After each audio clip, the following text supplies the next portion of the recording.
നമസ്കാരം പ്രിയപ്പെട്ടവരെ. ഞാൻ കുറച്ച് നാൾ മുൻപ് ഇടണമെന്ന് വിചാരിച്ച വീഡിയോ ആണ്. കഴിഞ്ഞ ആഴ്ച ആണെന്ന് തോന്നുന്നു, ഞാനും എൻ്റെ മകളും കൂടി ഊബറിൽ സ്റ്റാച്യു വഴി സെക്രട്ടേറിയറ്റിൻ്റെ ഫ്രണ്ടിൽ കൂടെ പോവുകയായിരുന്നു. അപ്പോൾ ഞാൻ കണ്ട കാഴ്ച, റോഡിലൂടെ കുറേ ചെറുപ്പക്കാർ, എൻ്റെ മക്കളുടെയൊക്കെ പ്രായമുണ്ട്. എൻ്റെ മക്കൾക്ക് ഒരാളിന് 24ഉം ഒരാളിന് 29ഉമാണ്. അപ്പോൾ ആ ഒരു പ്രായത്തിലൊക്കെ ഉള്ള പിള്ളേരായിരിക്കാം. ചിലപ്പോൾ അത് കഴിഞ്ഞിട്ട് PSCയുടെ റാങ്ക് ലിസ്റ്റിൽ വരാൻ ഇനി ചാൻസ് ഇല്ലാത്ത കുട്ടികളും ആവാം. അങ്ങനെ കുറേ കുട്ടികൾ, എനിക്ക് കുട്ടികളെന്നല്ലേ പറയാൻ പറ്റും, കുറേ മക്കൾ റോഡിലൂടെ സാഷ്ടാംഗ പ്രണാമം ചെയ്തുകൊണ്ട് ഇഴഞ്ഞു നീങ്ങുന്നു. എനിക്ക് വല്ലാത്ത സങ്കടം വന്നു. സത്യം പറഞ്ഞു കഴിഞ്ഞാൽ അവർ വീട്ടിലെ അച്ഛനമ്മമാർ എത്ര ഓമനിച്ച് വളർത്തിയ മക്കളായിരിക്കും. അവർ ഈ റോഡിലൂടെ ആളുകൾ കാർക്കിച്ചു തൂക്കുകയും പല പട്ടിയും ഒക്കെ മലമൂത്ര വിസർജനം ചെയ്യുകയും ചെയ്യുന്ന ആ റോഡിലൂടെ അവരിഴഞ്ഞ് നീങ്ങുകയാണ്. എന്തിനു വേണ്ടിയാണത്? എനിക്ക് അവരോട് സംസാരിക്കാൻ അപ്പോൾ സമയം കിട്ടിയില്ല. അതായത് PSC റാങ്ക് ലിസ്റ്റിലുള്ളവരാണവർ. അവർക്ക് വത്സരായ നമ്മുടെ ഗവൺമെൻറ് അവരുടെ ആശ്രിതർക്ക് താൽക്കാലിക നിയമനം നൽകി വച്ചിരുന്നു. അവരെ പെർമനൻ്റ് ആക്കി. അത് കാരണം ഈ റാങ്ക് ലിസ്റ്റിലുള്ള ആൾക്കാർക്ക് ഇവിടെ നിയമനമില്ല, ജോലിയില്ല. നോക്കൂ, ഇപ്പോഴാണെങ്കിൽ നിങ്ങൾക്കറിയാമല്ലോ, ഗൾഫിലേക്ക് പോയി രക്ഷപ്പെടാനും പറ്റില്ല ഇനി. അപ്പോൾ അങ്ങനെയുള്ള ആ കുട്ടികൾ എന്താണ് ചെയ്യേണ്ടത്? അവർ ഈ ചെറുപ്പക്കാരെ ആത്മഹത്യയിലേക്ക് തള്ളിവിടുകയാണോ നമ്മുടെ ഭരണകൂടം ചെയ്യേണ്ടത്? ഇനി നാളെ ഇതിനകത്ത് നമ്മുടെ മക്കളും വരാം, നിങ്ങളുടെ മക്കളും വരാം. അതുകൊണ്ട് ഇനിയെങ്കിലും വരുന്ന തിരഞ്ഞെടുപ്പിലെങ്കിലും നിങ്ങൾ വളരെ ശ്രദ്ധാപൂർവം നിങ്ങളൊന്ന് ആലോചിച്ച് നിങ്ങളുടെ പാർട്ടിയും മറ്റുമൊക്കെ മാറ്റിവെച്ച് നിങ്ങൾ നല്ലൊരു ഗവൺമെൻറ്, നല്ല ആൾക്കാർക്ക് വോട്ട് ചെയ്യുക. ഞാൻ എല്ലാവരും ഇങ്ങനെയാണെന്ന് പറയുന്നില്ല കേട്ടോ. നിങ്ങളിപ്പോൾ പോകുന്നത് പല നേതാക്കളുടെയും അവിഹിത ബന്ധങ്ങൾക്ക് പുറകെയാണ് പോകുന്നത്. കാരണം അതൊക്കെ നിറം പിടിപ്പിച്ചതാണല്ലോ. അത് കേട്ടിരിക്കുമ്പോൾ ഒരു രോമാഞ്ചമൊക്കെ വരും, ഒരു സുഖമൊക്കെ കിട്ടും.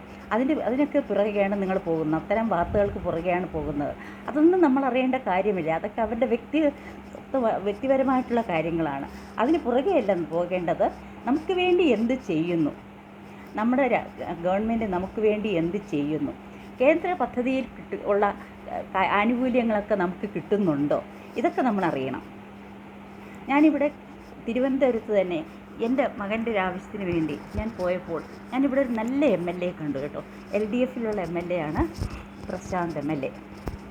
എന്ത് നല്ലൊരു സംസ്കാരമുള്ള മനുഷ്യൻ, മര്യാദയുള്ള മനുഷ്യൻ, എത്ര മാന്യമായിട്ടാണ് പെരുമാറ്റം.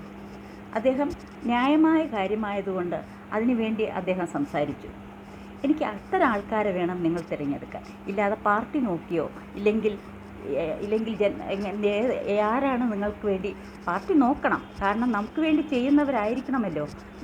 നമുക്ക് വേണ്ടി പ്രവർത്തിക്കുന്നവരായിരിക്കണമല്ലോ ഇനി നമ്മളെ ഭരിക്കേണ്ടത്. അല്ലാതെ ഗൾഫിലും മറ്റും റിസോർട്ടുകൾ വാരിക്കൂട്ടുകയും ഇപ്പോഴും തന്നെ രാജാവാണെന്ന് വിചാരിച്ചിരിക്കുന്ന സതീശനെ പോലെയുള്ള ആൾക്കാർക്ക് വോട്ട് കൊടുത്തിട്ട് ഒരു കാര്യവുമില്ല. അതുപോലെ തന്നെ ഇനിയും ഒരു പിണറായി ഭരണം വരാനാണ് ചാൻസ് എന്നാണ് എനിക്ക് തോന്നുന്നത്. അദ്ദേഹം അങ്ങനെ വന്നാൽ തന്നെയും ഇനിയെങ്കിലും അദ്ദേഹം പഠിച്ചാൽ നന്നായിരുന്നു. ഈ ആശ്രിത വാത്സല്യമൊക്കെ മാറ്റി ഇനി ജനങ്ങൾക്ക് വേണ്ടി അദ്ദേഹം പ്രവർത്തിച്ചാൽ നന്നായിരുന്നു. എനിക്ക് തോന്നുന്നത് അങ്ങനെയാണെന്ന് കേട്ടോ. പക്ഷേ നമ്മൾ ഒരിക്കലും BJPയെ മറക്കരുത്. കാരണം എന്താണ്, ഈ നമ്മുടെ രാജ്യത്തെ സ്റ്റേബിളായിട്ട് നിർത്തുന്നത് BJP ഗവൺമെൻറ്റാണ്. ഇപ്പോൾ കോൺഗ്രസ് ആയിരുന്നു കേന്ദ്രം ഭരിച്ചിരുന്നെങ്കിൽ ഇതിനകത്ത് ആരെല്ലാം ചൂഴ്ന്നു കയറിയേനെ. നമ്മുടെ രാജ്യത്തിൻ്റെ സ്ഥിതിയെ ഇതാകുമായിരുന്നില്ല, ഡെവലപ്മെൻറ്റ് ഇതാകുമായിരുന്നില്ല.